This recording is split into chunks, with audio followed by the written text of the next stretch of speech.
everyone. I'm going to do a quick rundown on how we can use the eyedropper tool, which I have here, and the spray can and the water brush tool to erase something from a painting or picture. So what I have here is Rembrandt's self-portrait at age 23. And what I'm going to demonstrate for you is eliminating the feather from this. We're starting really easy, and this will help you to manipulate photos in the future, eliminate some parts of it, maybe even to post something new on top of it.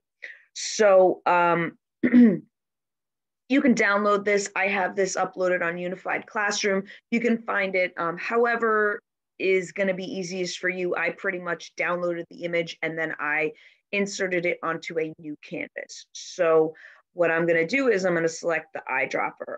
The key tools here are going to be playing with the eyedropper and then adjusting the thickness and opacity of the brush tools. Opacity is how dark it is on the first spray or on the first stroke. That's how much paint, that's how see-through it's going to be. And the thickness is going to be how wide it is. So I'm going to start up here at the top where it's pretty easy because sometimes you don't really know how thick it's going to be, and it's always nicer to just start here rather than here and then risk going over the hat and having to fix that. So I'm going to pick an area close to this edge of the feather, and this is the area that I'm going to try covering up. I'm going to make my thickness big because I don't have to. I'll keep it around here and see how I like it. I'm going to kick up my opacity pretty high because I want to cover a lot of it. And what I'm pretty much doing, you can see I just hit it twice. I tapped it, and you can see it's actually very large. It actually came down here. If I undo it, you can see a little bit clearer. So I probably am going to drop that down a little bit more and then do that again.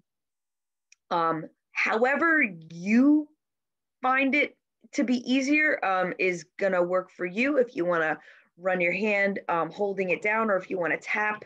I'm tapping right now, and you can kind of see it's gradually starting to go away.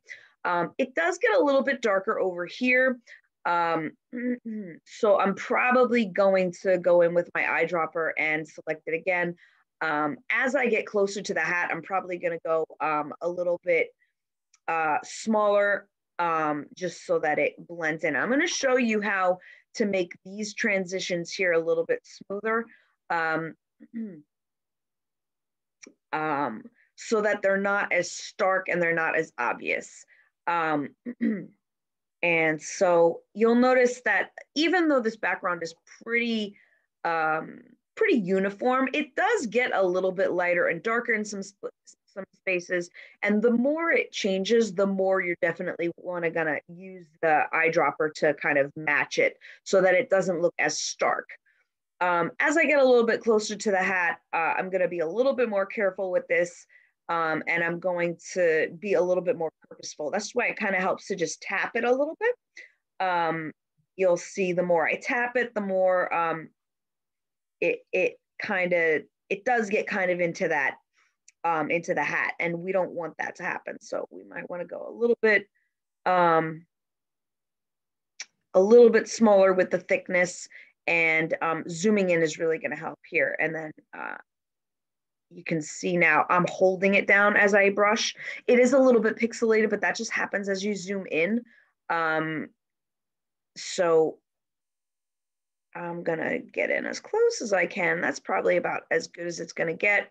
I may zoom out a little bit and do a lighter pass to make it blend a little bit more. I definitely want to get in here and do this last part. So I'm going to kind of go in. And all right. So you'll notice that I left this a little bit streaky, and it's a little bit streaky here. And this is where it gets kind of nice. You can use the brush tool.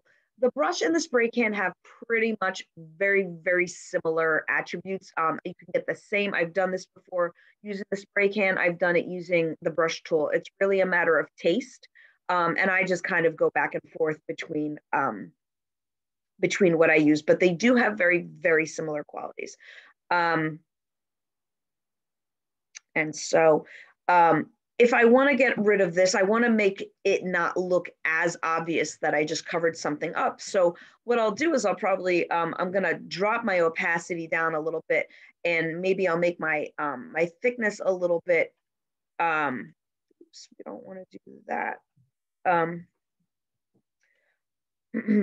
I'll make my thickness a little bit, maybe wider, and I will try to blend this in a little bit more. This is the really nice thing that the brush, the spray can offers, that you can make these a lot softer. And again, as you get closer, you might want to take that thickness down a little bit more. But really, all I'm doing is you can brush it. I'm doing like little dashes. Or you can tap it. Really, it's just a matter of what's comfortable for you. And that will make it a little bit more gradual. I'm getting really picky because I wanna cover this up a little bit better. So I'm gonna just do that a little bit. And that's how you can do it with the brush can. And again, like I said, the spray bottle does the same thing pretty much as the brush tool does.